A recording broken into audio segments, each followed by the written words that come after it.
Rafe के घर से निकलने के बाद आलिया को दिल का दौरा पड़ जाता है और पीछे जायशा चिल्लाती रहती है, लेकिन राफे उसकी एक भी बात नहीं सुनता। हॉस्पिटल ले जाने के बाद आलिया का इंतकाल हो जाता है, जिसके बाद राफे अपनी सोच में डूब जाता है कि शायद मैंने गलत किया है। वहां हमीद साहब आकर राफे को बातें सुनाना शुरू कर देते हैं और कहते हैं, तुमने बिला वजह हमारा यकीन तोड़ दिया। बाकी मैं सबूत लेकर आया हूं, जो गलती हुई है उसकी सजा जायशा को नहीं मिल सकती। इस सारे मामले में हमीद कसूरवार है, जिसकी वजह से मैं तुमसे माफी चाहता हूं। तब राफे अपने चाचू के सामने कहता है, मेरी माँ तो इस दुनिया से चली गई है, अब माफी क्यों मांग रहे हो? मैं आप लोगों से कोई भी ताल्लुक नहीं रखना चाहता। तुम लोगों ने जो किया है उसकी सजा तुम्हें अल्लाह ताला ही देगा। अब आप लोग यहाँ से चले जाओ। तब हमीद साहब शर्मिंदा होकर राफे के सामने खड़े हो जाते हैं और कहते हैं, पर मुझे माफ कर दो, मुझे बिल्कुल भी पता नहीं था कि मेरे बेटे इतनी बड़ी हरकत कर सकते हैं। तब राफे कहता है, आपके बेटे पता नहीं और क्या क्या हरकतें कर रहे हैं, इसी वजह से मैं आप लोगों से कोई भी रिश्ता नहीं रखना चाहता।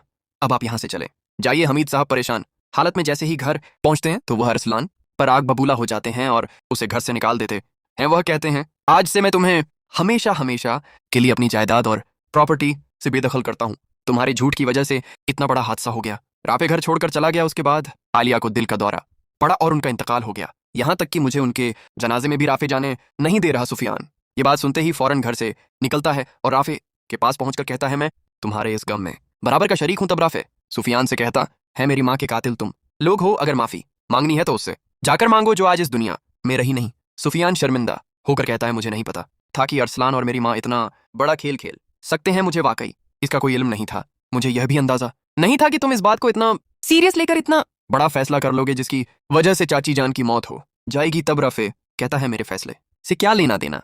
जब तुम लोगों ने मेरी बहन पर इतना बड़ा इल्जाम लगाया, उसी सदमे की वजह से मेरी माँ की जान चली गई। मैं तुम लोगों को छोड़ूंगा नहीं, एक एक से हिसाब लूंगा। हमीद साहब अपनी बेगम शेरे पर इतना गंड गुस्सा करते हैं और उसे कहते हैं, तुम भी अरसलान के साथ अभी के अभी इस घर से निकल जाओ, क्योंकि अब मुझे तुम्हारी कोई जरूरत नहीं। तुमने सुफियान के सर पर हाथ रखकर जो कसम खाई थी वह भी झूठी ही निकली।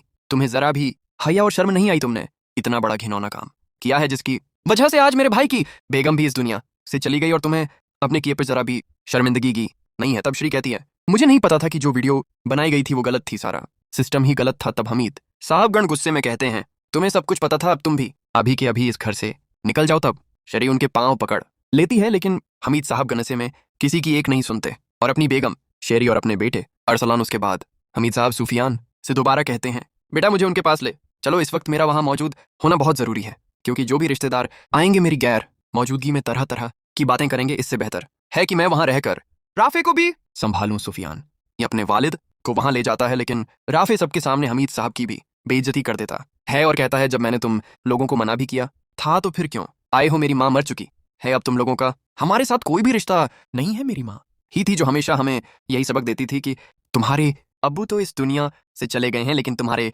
चाचा अब्बू और ताया अब्बू इस जहान में मौजूद हैं। तुम्हें किसी भी चीज की जरूरत हो तो तुम्हारे चाचा अब्बू तुम्हारी मदद कर सकते हैं। लेकिन आज साबित हो गया कि तुम लोगों ने कैसी मदद की है, जिसकी वजह से मेरी माँ इस दुनिया से चली गई। वहां हमीद साहब आकर राफे को बातें सुनाना शुरू कर देते हैं और कहते हैं, तुमने बिला वजह हमारा भरोसा तोड़ दिया। मैं तो सबूत देने आया था, क्योंकि जो गलती हुई है उसकी सजा जायशा को नहीं मिल सकती। इस सारे मामले में हमीद ही कसूरवार है और मैं तुमसे माफी चाहता हूं। तब राफे अपने चाचू के सामने टूट जाता है और कहता है, मेरी माँ तो इस दुनिया से चली गई है, अब माफी मांगने से क्या होगा? मैं आप लोगों से कोई भी ताल्लुक नहीं रखना चाहता। तुम लोगों ने जो किया है उसकी सजा तुम्हें अल्लाह ताला ही देगा। अब आप लोग यहाँ से चले जाइए। तब हमीद साहब शर्मिंदा होकर राफे के सामने खड़े हो जाते हैं और कहते हैं, पर मुझे माफ कर दो, मुझे बिल्कुल भी अंदाजा नहीं था कि मेरे बेटे इतनी बड़ी हरकत कर सकते हैं। तब राफे कहता है, आपके बेटे तो पता नहीं और क्या क्या हरकतें कर रहे हैं, इसी वजह से मैं